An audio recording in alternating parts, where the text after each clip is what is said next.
What is going on, Notre Dame fans? Mike Mike Goolsby back in our Sunday night slot. Hope everyone is doing very well. In just a few days, Notre Dame's going to face Georgia in the Sugar Bowl quarterfinals of the college football playoff.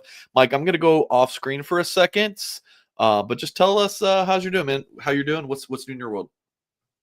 Oh, things are good. I'm on the last leg of a kind of a Christmas vacation road trip deal, so I'm coming to you from somewhere in the middle of North Dakota at a lovely Hampton Inn, but we're going to make it work. And there's a lot to talk about. And I was thinking, Singer, 10-hour drive, right? Hopped out of the car, knocked out a burrito, and I'm here with you. But I was thinking, dude, is this the most important show that you and I have ever done? Ooh. I mean, there's been spotty, some big ones, dude. There's been spicy podcasts. There's been hot topics that we kind of have covered, but I'm saying holistically in terms of the program and our history, I think it's the biggest episode we've ever done. Why is that? Just because of the context of it with this game against Georgia, being in the playoff. I mean, knocking on the door of a lot of big things for the program. I just think it's big, man. This is a big game. I mean, Indiana was a big game. Texas A&M was a big game. This is a huge game. Huge game. Yeah. You know, that's an interesting thought. I could go back and look at like the biggest views we've ever had, and I feel like post the two Ohio States, Marshall, Freeman becoming head coach, like some of the Brian Kelly leaving might have been our biggest. That was the first like big scowl Goolsby thumbnail. You guys know that the scowl. I did it for this one too. People just love the scowl and Goolsby on the thumbnail, but I think that's like a 3 or 4 year old picture at this point. But that's right. Anyways, so folks, please hit the thumbs up on this video if you're watching live, watching back. Appreciate you guys for making us a part of your day. If you listen via podcast, thank you very much for listening to this after the facts. If you're interested in Goolsby's Patreon, he's got a discount code. It's right there on the screen, NDCFP. So check out Goolsby's Patreon with John Kennedy and Coach Clark. So, all right, Gools. Well, you just want to just dive right into it. Let's talk about the quarterback, Mike. I thought Riley Leonard against Indiana, and Mike, we didn't have a post-Indiana show. Just different scheduling conflicts. I'll take the blame on that one. But this was what folks are watching on YouTube right now. This was Riley's best play of his life. As a Notre Dame quarterback, stepping up in the pocket, delivering that beautiful post to your boy Jordan Faison. So huge game for Riley Leonard. Like this is man, yeah, can't speak enough about that. And this is why he came to Notre Dame. Yeah, and you just hope that in time Riley gets more credit than I feel like he currently gets or he's owed, But yeah, I mean, this was a revelation. And looking at the all 22, you kind of counted it was 45 yards in the air. So yes, in fact, he can push the ball down the field. While getting hit, yeah. And the footwork's there. I mean, stepping up in the pocket, great ball security, all those things. I will say, watching that Indiana game, there's a lot more, Mike, to be had in the RPO game. It almost seemed, given like the vibe of that game, it's like we almost went conservative in the RPO. Half a dozen times Riley hands the ball off where clearly there's an opportunity for him to take it and run and or throw the ball. So there's a lot more meat left on the bone coming off that performance against Indiana. He's just made such steady progress throughout the year. And then I can't help it. The kid takes a beating, right? I mean, he's tough as nails. And I saw him up at the press conference. He's doing that little bit about asking the punter, James Rendell, for his tickets. No way you've got 6 people from Australia coming. Riley Leonard is built like a damn bird. I mean, he is not, he's got a bird chest. I mean, he looks like a small forward, shooting guard playing quarterback. And just to see him play with the level of physicality that he does and level of compete, it's remarkable. I mean, he's not a big dude. Obviously, this is the end of the year. You're a long ways away from winter conditioning and summer weightlifting and all that stuff. But he's not a big kid. Yeah. I mean, he's tall and everything, but yeah, he looks thin here. Tall, super athletic. But I just, again, when his like brand of physicality, running the ball like a Cam Newton, who's built like a Greek god. I don't know what to mention that name. Can't I mention saw that him in name right clip. now. Holy smokes, Riley! Eat a cheeseburger, brother. Cam Newton was talking crap about Notre Dame, so we're not talking about him in a positive light right now. Yeah, that's fine. Yeah, that's fine. Cam Newton, for as many people as the number of eyeballs he gets doesn't match like his level of intellect. I appreciate everything you did as a football player and everything, and I appreciate the outfits but I'm like, I don't know if you're a person I necessarily want to hear opinions of personally. Sure. Yeah. What's funny, real quick on him before we move on, Cam Newton was used as a recruiting pitch to Deuce Knight to flip from Notre Dame to Auburn, right? And what does Cam Newton just kind of when Cam Newton was asked about Deuce Knight, it was just like dropping F-bombs, you got to earn it. It was a little aggressive. It was weird. It was weird. It was weird. It was not that he said like anything necessarily wrong, but it was just kind of weird. So, like I said, he doesn't when he talks, but there's not a lot of meat, again, intellect behind the words coming out of his mouth. But yeah, he said he didn't want Knight wearing his number, but whatever it was. Whatever. So Mike, like looking at Riley's matchup against Georgia, I had Jake Rowe, who works for Dogs HQ on the On3 Network. I thought he was very fair. I don't like just get any other beat writer, any other, dickhead on here. Sorry for vulgar language. I know some Homer, like Jake, I've spent a lot of time with him for, the past decade, just knowing him. And I was like, he'll do a really good job on here. And I thought he did. And he was very fair. And he said that Riley is the type of quarterback that gives Georgia problems. And like, I can't think of a better quarterback for Notre Dame, like in this type of game, right? Like, okay, yeah, you like to have Patrick Mahomes and Lamar Jackson, sure. But around college football right now, I mean, Shedeur Sanders, maybe like there's not many that you'd rather have for the Irish. Like, yes, Riley is limited to pushing the ball downfield, but like sometimes Goolsby, I hate when you're wrong, or excuse me, hate when you're right. As much as you are, and you definitely were on Riley. Like the athleticism that he brings helps you a lot in this game. Yeah, I don't think it's anything like novel, but just when you sit back and watch again for years now, when we're all watching from the couch at home, our players included, in these high stakes games, there's athletic quarterbacks, stuff breaks down, they run around and make something happen. Like it's kind of zany. And it's like a zany brand of football. Notre Dame needs it because the receivers, man, like they're just he's not going to sit back there, have 4 or 5 seconds to throw and, be able to, like the receivers aren't getting separation and you don't have Brady back there to just put it on a dime all of the time.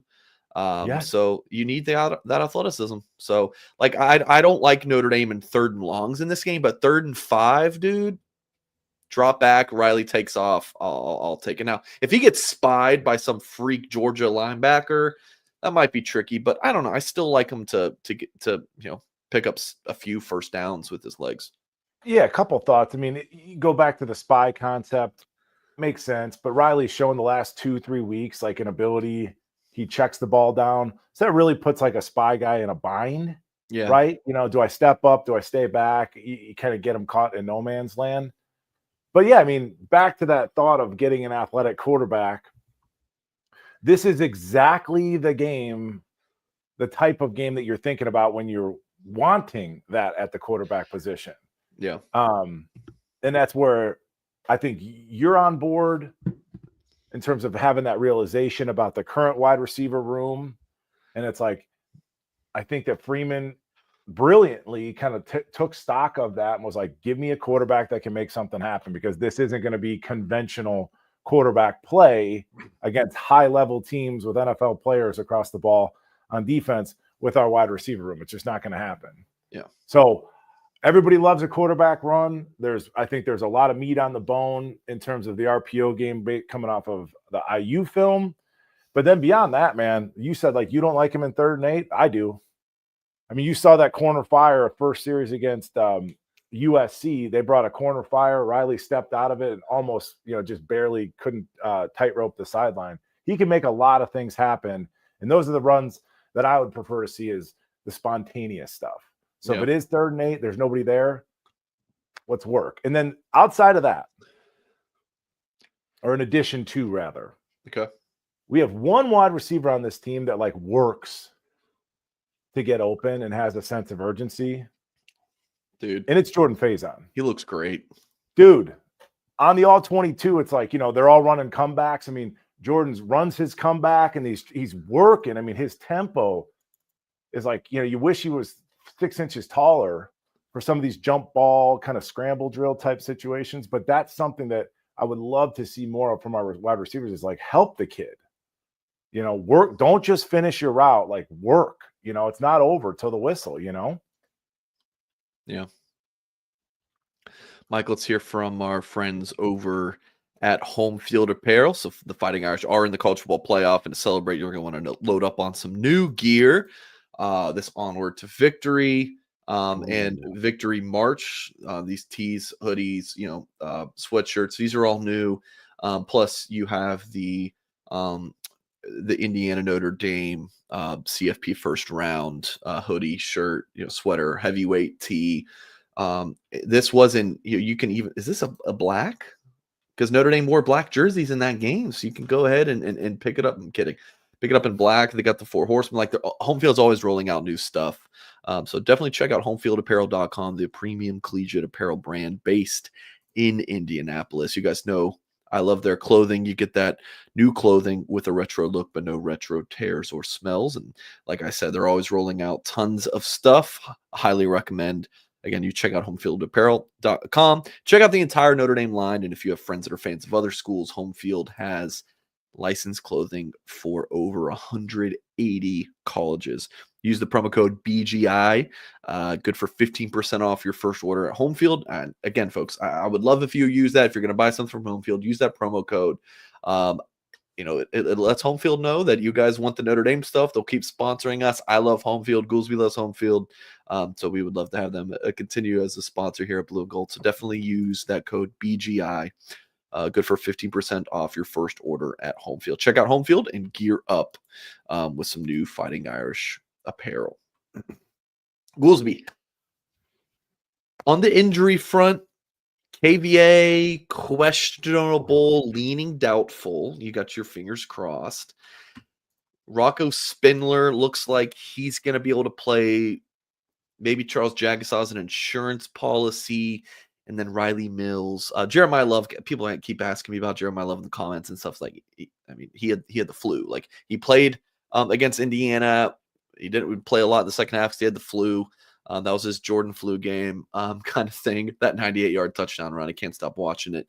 And then Riley Mills, Mike. So that's the big bad news there with him being out for the rest of the playoff, obviously. So let's talk about these, Mike. The impacts, maybe who you want to see replace some of these guys if they go down. Let's just open the door to that conversation. Yeah, and first and foremost, I've been a little bit critical of Riley just because he had so much physical potential. Talking about Leonard? Riley Mills, rather. Oh, hey, real quick. Andrew Perry, appreciate the super chat. Go ahead, Mike. So I was critical of him early on in the season because he wasn't as dominant as he ought to be, just based off, again, being on the Feldman's Freaks list 2 years in a row, and just to look at the guy and really started putting it together. And I think that we as fans look at it, and selfishly is way too strong of a term, but we just think about this team. And I kind of think about Riley as a kid. I mean, his college career is over, and depending on the extent of the injury, it's a brutal blow because he's getting ready to go to the NFL. So it's worst case scenario. So just prayers up for Riley and speedy recovery. I don't know what the injury is, but the timing of it couldn't be worse for a kid like that. Yeah. I mean, his star was rising. So putting that to rest, how do you replace him? It's why you got Al Golden. I mean, there's a lot of things you could do. People are talking about, I've heard, we're just going to do the 3-man rotation with Cross and Heinisch and Rubio. And I've heard Mookum's name batted around, and I like Mookum, but you know me, dude. I love me some Sean Big Bear Sevillano. Yeah. And Mookum, he's bouncy. He looks the part physically, like a beautiful 3 technique, right? The kind of the way you draw one up. But he does play high. Even in his limited snaps, it's just a bad habit that he still needs to get worked on. I mean, it's not going to shock me if you see Sevillano out there. He's looked good every time he's been out there. And I highlighted on Twitter, I forget which game, but he took on a double, mid-season. He got some garbage time, did it perfect. But I'll just tell you, folks, Tim Hyde's beat this to death, the size of the offensive defensive lines for the Bulldogs. But like when you see a Heinisch in a cross, Heinisch in particular, he's going to look comically small. Yeah, he will. Lined up against these dudes. So narrow what shoulders. Can Al Golden do with the Drake Bowen? What can he do? I mean, you've seen Mills playing defensive end. You've seen Snead playing 3 technique. Now, this is obviously like in a NASCAR kind of 3rd and long situation, but I trust Golden that he's going to cook something up. Whether we you could mug up a KVA and a Bowen, play them over the guards. There's a lot of things you could do, but expect a lot of movement. Okay. Now, let's say Sevillano comes in, right? He gets some run there.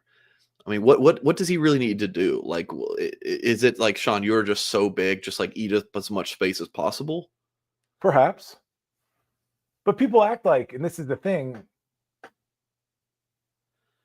whatever he is, 320, and people are like, oh, he needs to lose weight. Why? Like, did you see him in the spring game? Did you see him like running down ball carriers like across the hash? The kid has an incredible motor. And if he looks a little sloppy, I mean, some of that comes with the territory. He's 6'1", 320. Yeah. He's not gonna win any bodybuilding competitions, but run your defense. Run your defense. Rubio plays the run great. Rubio probably played the run better than Mills, based off of my estimation. Again, watching the All-22.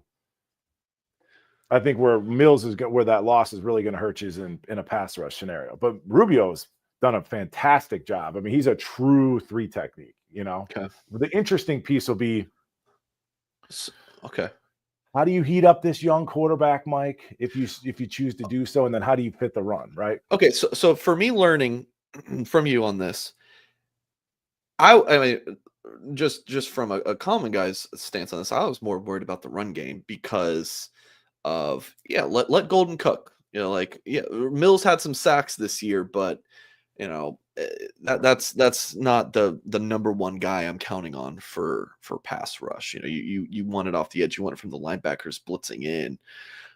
So if you're telling me that Rubio is not really big of a drop off, then okay. I mean, this isn't not the end of the world. It's not like prediction changing. Against the run. And Georgia's interior offensive line is outstanding from what I hear. So that's okay. It's a loss, but it's not like, again, like, oh, I gotta pick Georgia now due to that. So okay. No, I mean, it never quite computed because there were times where you would see Riley Mills take on a double, and dude, I mean, he's 8 yards downfield, and there's a lot of times if he takes on a double, he can't find the ball. Like, he'll get out of the play, and he'll literally do a pirouette because he doesn't know where the ball is. Yeah. Riley Mills is much better, like beating, one-on-one blocker. That's more, he can get to an edge and just kind of use his strength. But taking on doubles, give me Rubio, man. Yeah, I don't think you're going to see a drop off there. But then, Cross and Heinisch. I mean, Heinisch is 270. He's going to have to get like yin yang twins. You have to get low. You know what I'm saying?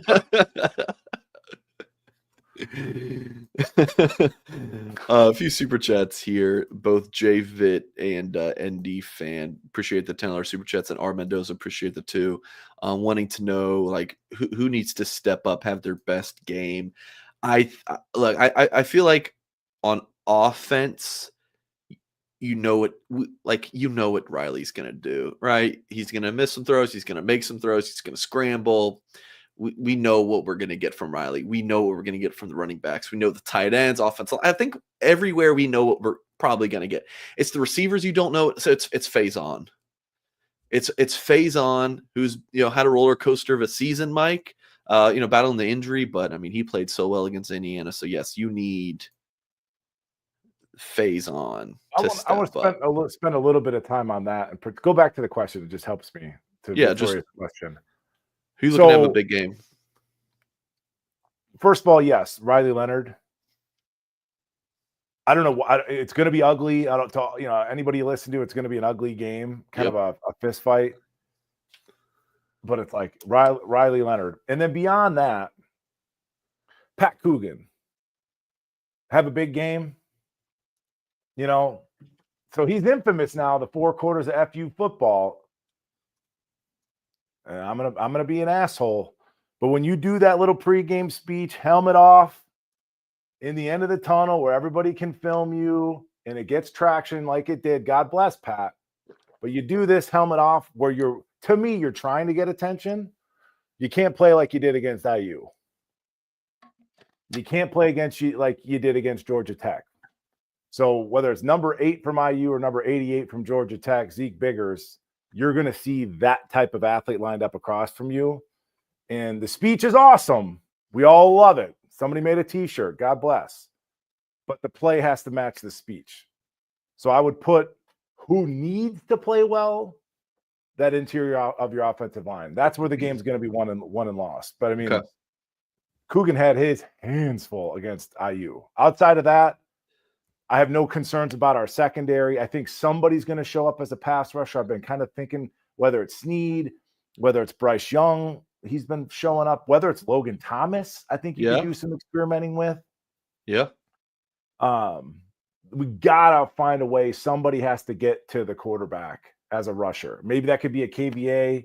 You're optimistic. I don't want to put any pressure on him with the knee, and he's still working his way back. But somebody's got to get to this.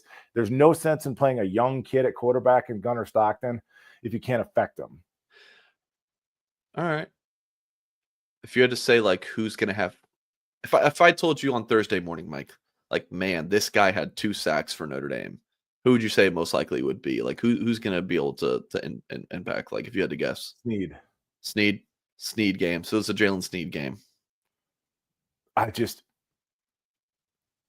telling you, man, incrementally better game to game to game. And he's not a read it out in the fly guy, but just a game like this, and he's a Georgia type athlete. I mean, I could just see it. Again, Jalen, inside move. Did he do it? Inside move off the edge, please. Did he do it against USC, or was it the IU game? Somebody actually tweeted me that clip, and he did. He kind of went down the line. So I probably could have, said, hey, that's what I said to do. But no, it was 2 different circumstances as far as the play was concerned. Okay. But it's there as a rusher. But yeah, somebody's got to get home. And then again, our last thought, defensively speaking, Drake Bowen had a great PFF grade apparently, but he had 2 tackles against IU. And he has a knack for making a big play. But there's plenty more others where he's catching, a second level blocker. So this is like a Drake Bowen to me, fill your gap in terms of the run game, get downhill, Okay. You don't want to be catching 330-pound guards, if that makes sense. Yeah. Andy Fan Javit, appreciate the super chats, guys. Mike, Adam said, do we trust Anthony Knapp in pass pro? I like his feet, but he gets overwhelmed. I feel more comfortable Jaguar size against their ends. It'd be kind of wild to insert Jaguar left tackle. Knapp's played every game. Right? Oh, did he miss one? No, he's played every game. Yeah. He came out for a couple series once, but that was it. Yeah. So, yeah. I mean, do you trust him? I mean, you don't have any other choice. He's like a dark horse MVP candidate. I mean, for what you had nobody else, and he's filled in admirably. As a true freshman. As a true dude. And I was watching that Here Come the Irish documentary on Peacock. Bro, I don't even think Anthony's shaved yet. I mean, he's very much baby-faced, so. But no, he struggles a little bit in space. That's why I think next year he'd be a nice candidate at center. He's awesome in the run game. Oh, man. I got a lot of fun talking about next year's team, Mike. I feel like most of our correspondence, privately is about next year's team. But here we are. Which is so sad, right? College football playoff quarterfinals. It detracts, from this year's. And again, Osbury, probably the most slept on, one of the most slept on players in the team. Yeah. Arguably the most productive kid. All in, like coverage, man coverage, zone coverage, blitzing, run fits, feel for the game. Osbury might be our best linebacker. I mean, he's awesome. He's awesome. Does not get talked about enough. But to go back to for me personally, if you had to pick like one player on each side of the ball that like just has to play well, again, I'm kind of going with I know what I'm going to get from some of these guys, but I would say, Rubio guy. This is going to be like his first start. He has to play well, and then Faison has got to keep stepping up. So those two guys step up, and Faison plays like he did against Indiana, has similar production, and Rubio has a good game. I think Notre Dame's got a really good chance to beat the Bulldogs. Yeah. So, and this is just in my notes, and I don't know if we're gonna get to it, but I just want to bring this up. I'll just read it aloud. My note. Yeah. At this juncture, meaning the playoff, right? But this juncture in college football, specifically, not the NFL, but we're talking college specifically. Really shows how important talent is. The only thing that can offset talent is execution and effort. So our guys have to make up their mind. Do they think that they can run and hit and bang with Georgia? Like, are they going to convince themselves that we are just as talented as these 3 NFL players lined up across from us on defense? Or do they really focus on it's like, okay, yeah, maybe we're a quarter step slowish, or maybe I'm giving up 50 pounds of this guy. So then you got to focus more on your execution and your effort. Because you can't lie to yourself and be like, yeah, we can go toe-to-toe. Like, you can't. Not just yet, Notre Dame. Kurt Hinish cannot go toe-to-toe with a 330-pound guard. You have to out-execute and out-effort them. Yeah. So it's kind of across the board. Like Bo Collins drops. They're not cute anymore. Like, the rubber's meeting the road. Like, everybody has to execute. Yeah. Come on, Bo. Kill me. Jordan's dropped a few as well. Not to like compare the two, but Jordan, Faison has dropped a few recently, and I don't love it. Yeah, he dropped one tunnel screen last week. Yeah, but then he freaking balled out. Yes, other than Bo against A&M in that 120-yard catch, instances where it's like, oh man, guy just made a big play. But this is why you got to watch the All-22, because Bo had 2 catches against IU, cold out, right hands are cold, 2 body catches. Faison, two sick. He's so catches. Confident, man. He's just got that shit. So it's just like there's levels to this stuff. Yeah. Faison's got the shit to him. Hey, Paul, $20 super chat, appreciate it. He says that last week I thought you guys were overconfident versus IU, and you guys lightly called me out. Both of you were spot on. Well, Paul, appreciate the $20, and for admitting this. I'm like, I remember. I love my coworker Jack Sobel, and Jack, if you're watching or listening to this, I'm sorry, but Jack was talking up IU all week, and I think it's a beat writer thing to really love on the teams that people aren't giving a lot of respect to. Let's hype up Boise State or SMU or Indiana. Just dead. 27-17 was so flattering to them, that final score line. You're going to look back at that in 10 years and be like, oh, Indiana gave them a fight. No, Indiana did not belong on that football field. Notre Dame was far superior to them. I'm a big resume guy. Look at the resume. I watched them a couple times throughout the season. No, they're just not. They were far inferior to Notre Dame. Let's stick on this, Mike. Okay. What's your confidence level? Well, real quick, before I get to that. Okay, well, I'm glad you're saying that. I did have a note. Looking at IU's talent level, like you said, dude, they don't belong on the field with Notre Dame, right? Because the talent gap, it's a bunch of Division I AA players. Right. FCS players. Don't take this literally. Okay. But I feel like Notre Dame versus versus Georgia. Notre Dame versus Georgia is comparable to Notre Dame versus IU in terms of the talent thing. Oh yeah. This Georgia team or just Georgia? this Georgia team. Whereas Indiana had some good players and we have some good players. But I mean, when you're talking about all the injuries and taking everything into account, I mean, I think the talent gap is going to be pretty significant. And that's why, to me, it comes down to like the execution and the effort. Yeah, coaching, right. I'm not saying that literally, but we don't have 3 first-rounders on defense, right? But Notre Dame's got the better quarterback. I don't know what all Georgia running backs are healthy. I know they're healthier, but like, I mean, Jeremiah Love's ETN's healthy. top 2 running back in the country. The wide receivers honestly might be a wash. Georgia's receivers are not good. They have better tight ends. They have better O-line. They have better D-line. They have probably better linebackers. Jalen Walker. Yeah. Projectable. Yeah, right. And then I'm just talking talent. I'm talking, and the Georgia DBs are really good. So of course, so are ours, yeah. But I think Notre Dame IU, I think Notre Dame had better.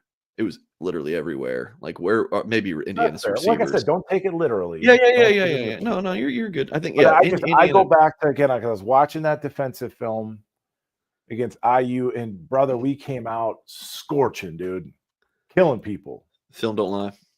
Rallying to the ball, tons of effort, and it waned as the game went on. Like even into the second quarter, you could tell that we had kind of taken our foot off the gas. And this isn't a game where you can do this. And it's like we can't have delay of games. You can't have drops. Like it's like you're going to need perfect execution and tremendous effort. That's where I'm at because there is a talent gap still. So just generally speaking, how are you feeling about this game then, Mike? Like, I don't know if you're ready to give a prediction on the show or anything, but like just we don't need to do it now, but how are you feeling? Like, do you think that like how good of a chance does Notre Dame have to win this game? I think we're going to win the national championship too, right? That's what I picked, dude. I mean, I've had Notre Dame, Texas. You put the screws to me a couple weeks ago. That's why I had in the title game. But no, I think we win. I think we win this game. I might not have said that if they had a Carson back, because anytime you get a young quarterback, it's key, man. It's key. It's a huge advantage. And I think that Riley Leonard's going to kind of put on a Superman cape and get it done. I just don't see him letting us win a game or lose a game, rather. Simkev said this. He said it feels like the A&M game where Leonard's going to will them to win. I completely agree with this. I have Notre Dame 19-16. Okay. That is my score prediction. Mitch Jeter is either going to miss an extra pointer to get them to 19 instead of 20. I don't know, but I got 19-16. Something in the teens by a field goal is what I'm going with. I love this comment. Feels like, it almost does feel like you want Riley to revert back to just go with what you know.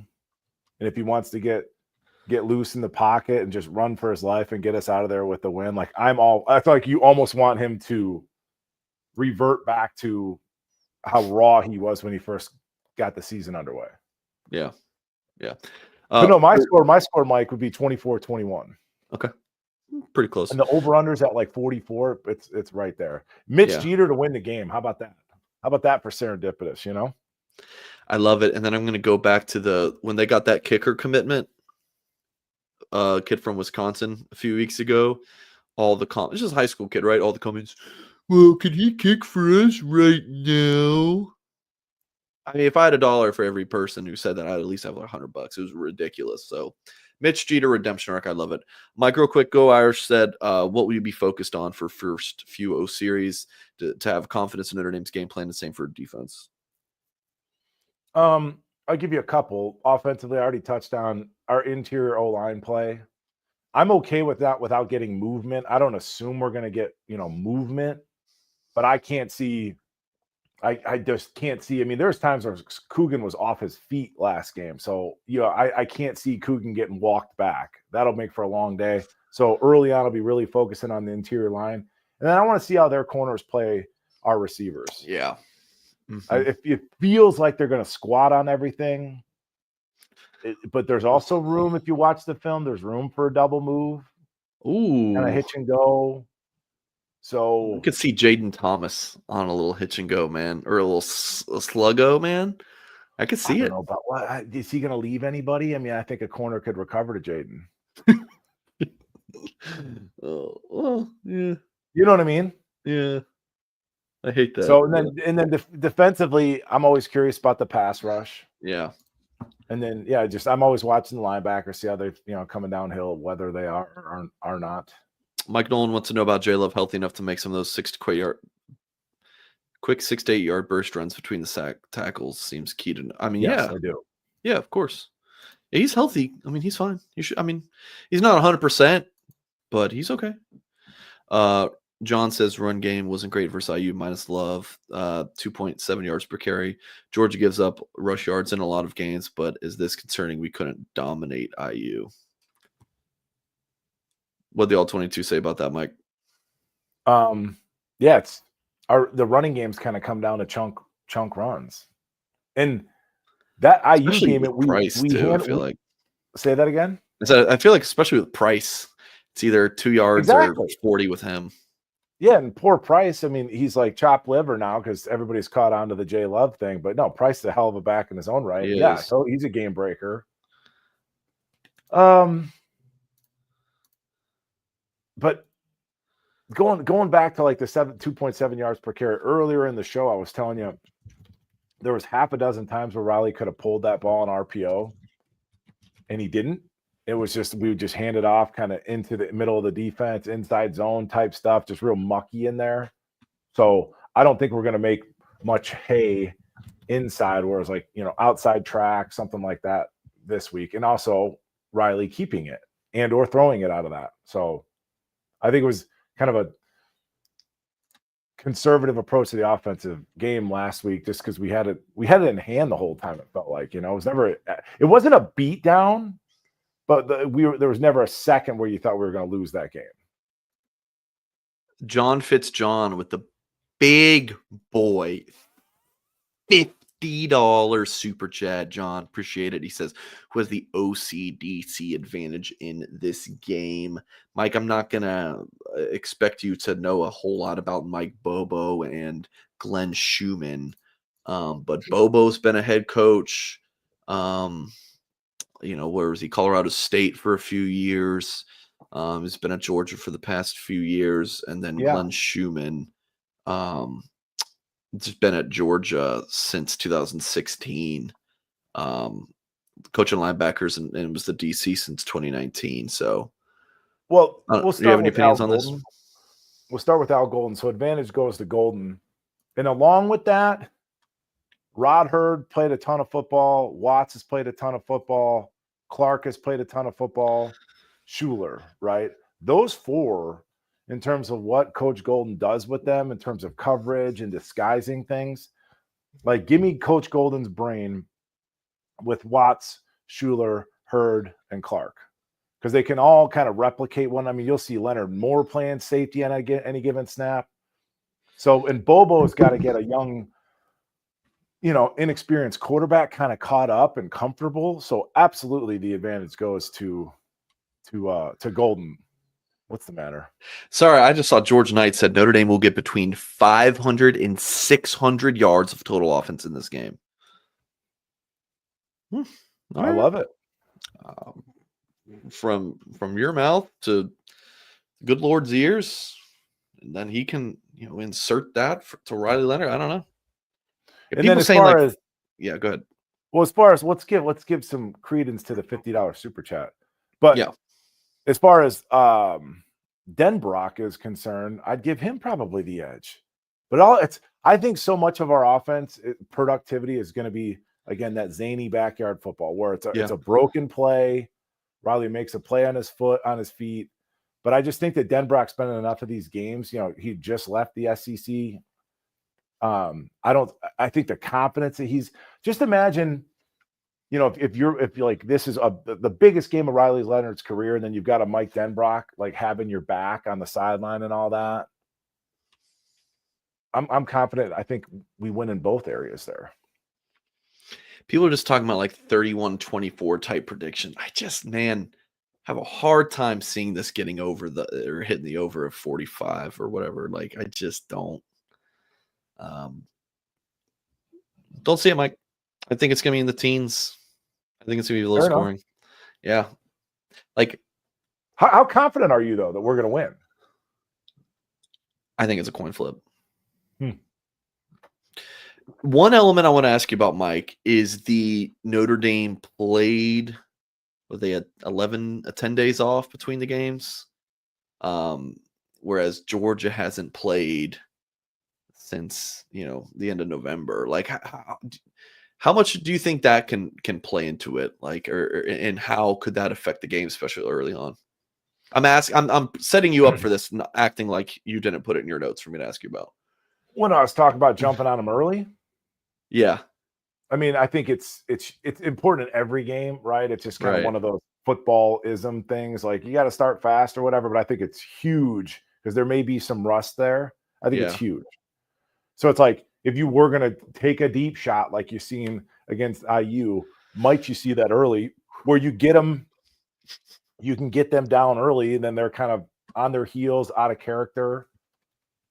They're never going to be out of this game. I don't care if we go up 14, 21 points. They're never going to be out of it. I mean, Kirby Smart's an amazing in-game coach.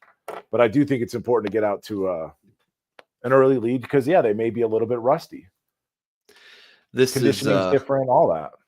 If Riley Leonard corks one back every single time he does, this is me right here. I'm sweating. I'm nervous. I love Key and Peele. And it goes back to jumping on them early, but then it's like, how many games have we been watching, Singer fans watch for 20, 30 years? It's like some, big play. What was it last game? What did we do? We did the fake. And then we had a delay a game the very next snap.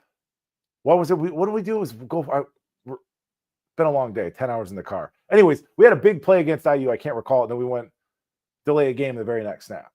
Yeah. It's like, this isn't a game where if Jeremiah Love breaks a 38-yard run, we get a false start next snap. Like, you can't have stuff like that early in the game. You can't. People talking about special teams in the chat, Mike. Like, I'm sure we'll see.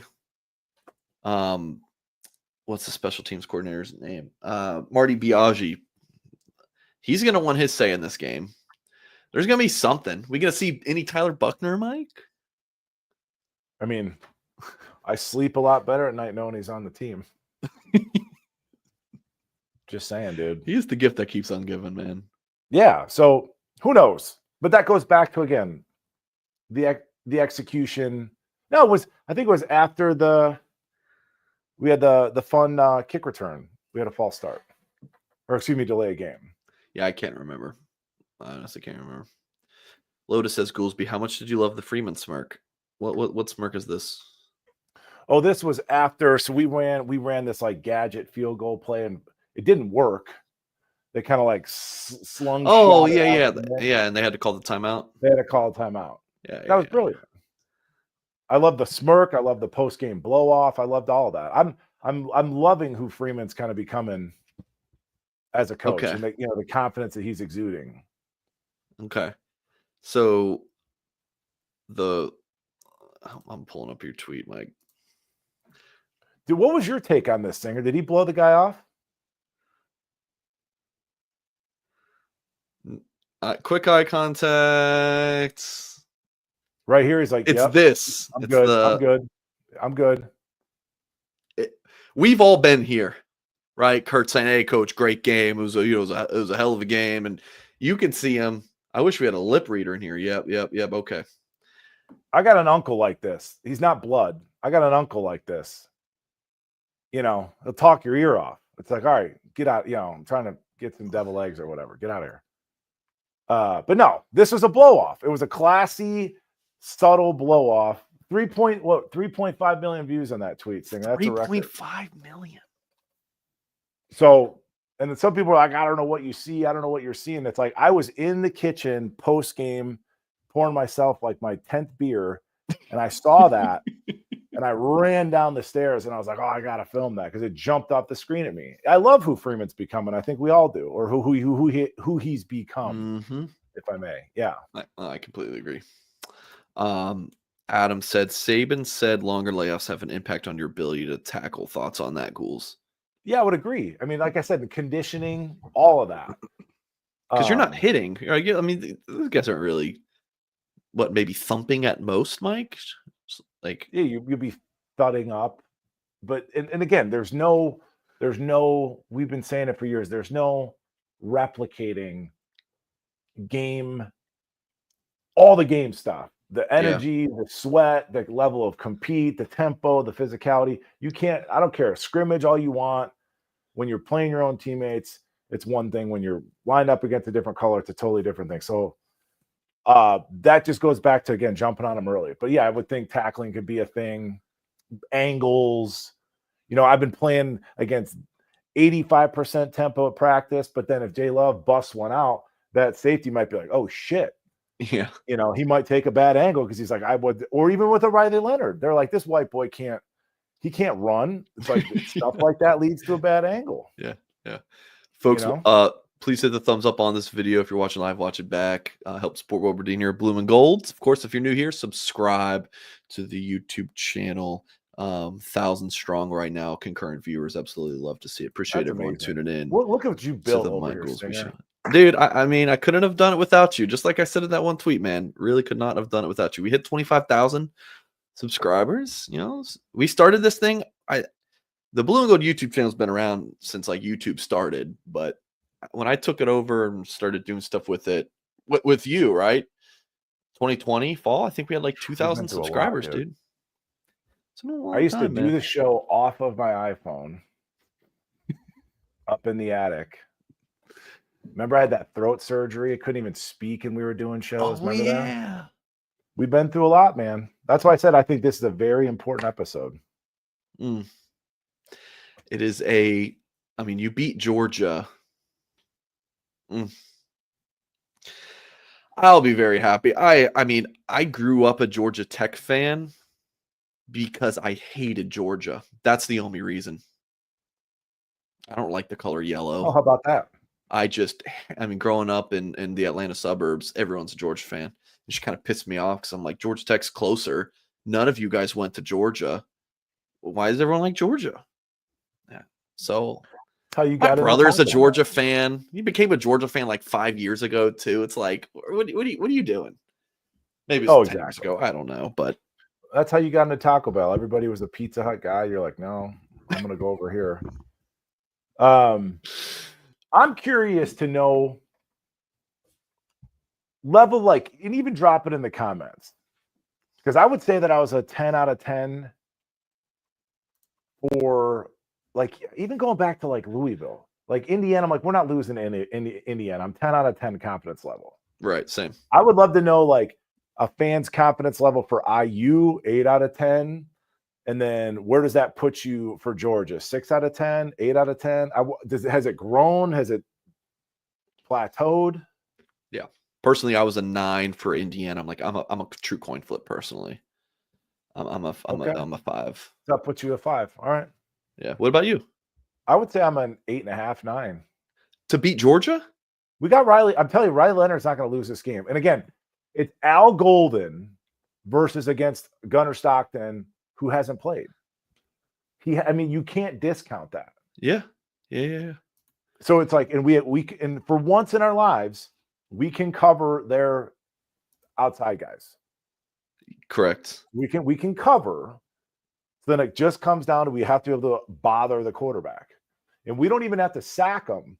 I mean, there's times where he'll make it look like a zone and we switch to a late man, or, this guy's man in the slot, but then he's blitzing, or whatever is the case. Like, if you can just give him a little blip of confusion early in the down, it helps the pass rush. Yeah.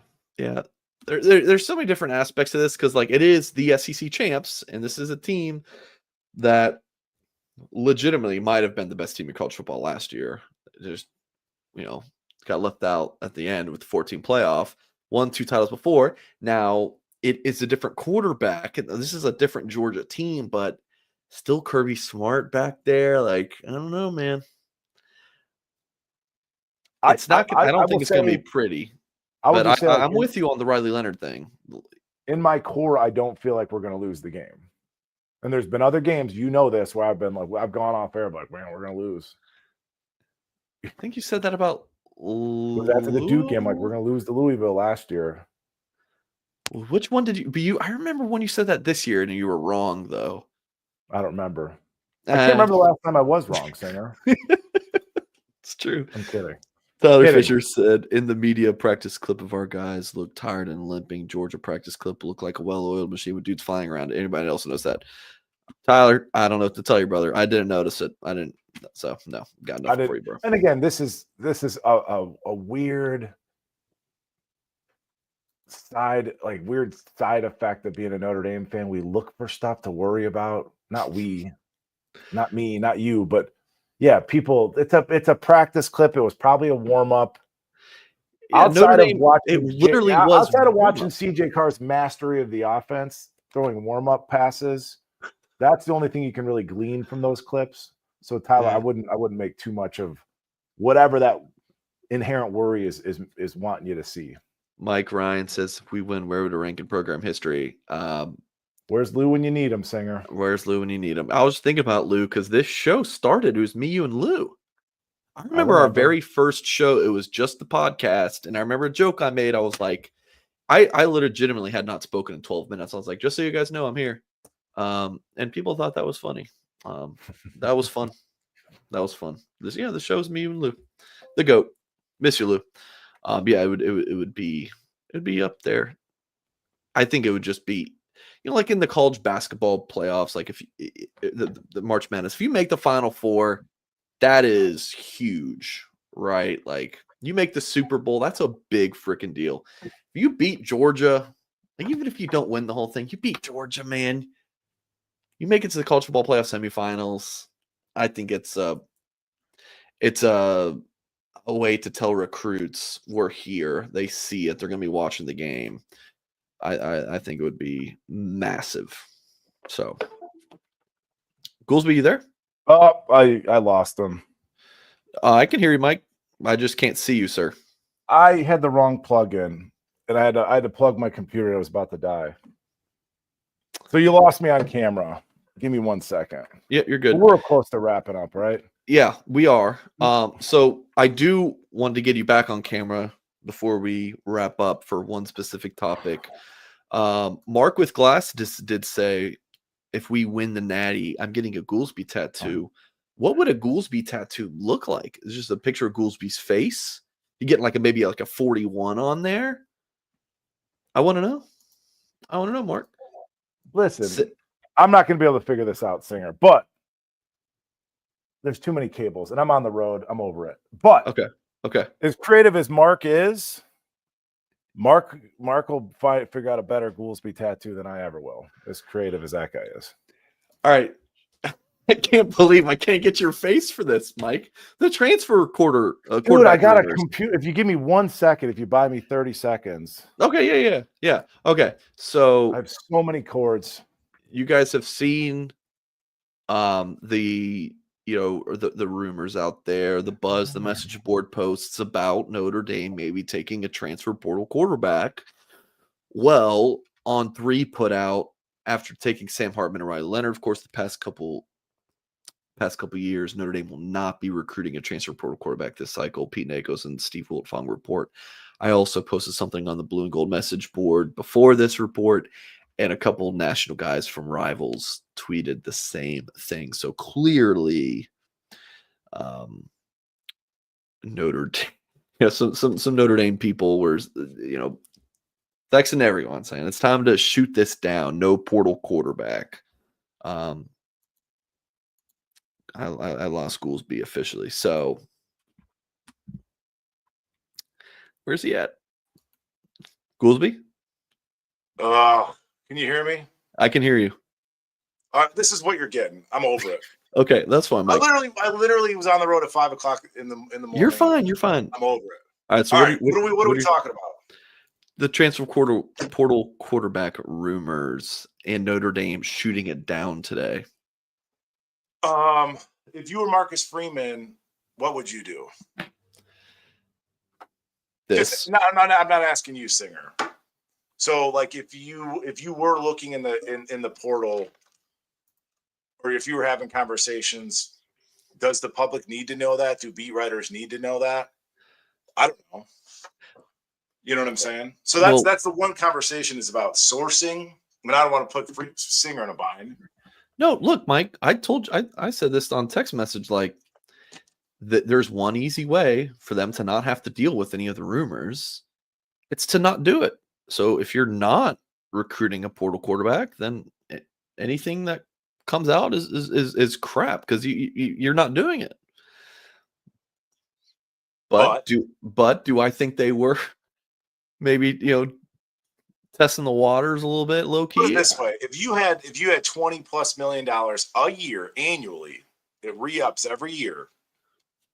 Wouldn't it be negligent to not do a little bit of due diligence and take some phone calls, make some phone calls, what have you? Right? Have to. You have to. And then again, it's like, well, everybody close to the program, you mean beat writers that get their sourcing from the building? So like if Freeman didn't want this out, then all he does is just fib to a beat writer. I'm not saying I know anything. I haven't sourced anything, but if I could sit there and do a little bit of due diligence and use my own brain, which I think is good when you listen to the news, it's like, I didn't realize that Jalen Milroe was like an academic all-star. I didn't realize that Cade Klubnik was even available, right? So it's like, you can sit there and be like, maybe they're looking. Would Jalen Milroe make a lot of sense based off of what Denbrock did with Jaden Daniels? Absolutely. You're going to want an athletic quarterback. If the names are, if it was Ewers, you don't want him. Klubnik, maybe. Milroe makes a ton of sense to me. But am I saying that that's going to happen? No, it's just my opinion. And if I hear somebody say, well, no, so-and-so said, some beat writer said we're not going to the portal, it's not written in stone for me personally. I'm still going to do a little bit of research. Yeah. And as we've been talking about for weeks on the message board and on my different shows, like Notre Dame has not wanted portal distractions. That's why you haven't seen a single player leave 100% this month. And the Devonta Smith one kind of got out when they didn't want it to. And then the receivers and tight end they got last week, those happened after Notre Dame did have conversations with that room. So that, got out on their own accord. So yeah, it's really difficult to keep things quiet. Just because Freeman said that they're not, things change. Things change. Things change. I mean, this is like, it's a football season. A lot of things happen over the course of a football. We lost them. Tracy, appreciate the $20 super chat. But yeah, we lost Goolsby. Yep. Oh, we got you back, Gools. Yeah, I'm trying to make it work, Singer, but let's get out of here, dude. All right, Goolsby. I appreciate it. But yeah, I just think this is how much of this is a game for now. Like, are they really going to the portal? We'll find out. But for now, that's why we end the show. If you can, Singer, can you hear me? Yeah. If you do find out, it probably won't be till late next week. It's not me trying to insinuate anything. It's just you read something, I don't take it as gospel. Do a little bit of research. I tweeted, hey, Jalen Milroe won the academic Heisman. How many people knew that or remember that? Probably very few. And then I'm in my comments, people are like, he doesn't have the grades to get into Notre Dame. It's like, what? He's a grad transfer. He's a grad transfer. And I was reading he has his master's already. Yeah, if he were to transfer, yeah, he's already got his degree. So. And then it's like, well, it's Carr's job. It's like he hasn't thrown a pass all year. His elbow's been hurt. Yeah. So it's like, and again, I just think sourcing matters. And again, if you've got all this money to play with year in and year out, why would you not do a little bit of legwork and a little bit of sniffing around? And then the Milroe thing fits Denbrock's scheme. You need a running quarterback because you're still not caught up in the wide receiver room. It makes a lot of sense to me, not saying it's going to happen by no stretch. If I had my tinfoil hat that I keep forgetting to make, I would put it on right now and say, is Goolsby off camera right now for a reason, because he doesn't want his face being shown when he talks about the transfer portal quarterback situation. I'm just connecting dots, Mike. I'm thinking for myself like you've taught me to. No, it's because I left Whitefish, Montana at 5 a.m. And lucky for all of us, I brought all this shit with me so I could do this podcast in the middle of nowhere, North Dakota. And I got my cord screwed up. Oh, man. All right, Goolsby. Great show, man. Tracy, appreciate the super chat. John, Fitzjohn, thank you for the super chat earlier. Goolsby and I will be live Thursday, the day after the game. So tune in then. But we'll have shows coming up before then. I'll be live with Tim tomorrow night. I think I'm going to do a call-in show at like 6:30 p.m. Eastern time on Tuesday. Post-game show with Tim, and then Goolsby on Thursday. So I'll be live every day for the rest of the week. Appreciate you guys for watching. Hit that thumbs up on your way out. And as always, we will catch you next time.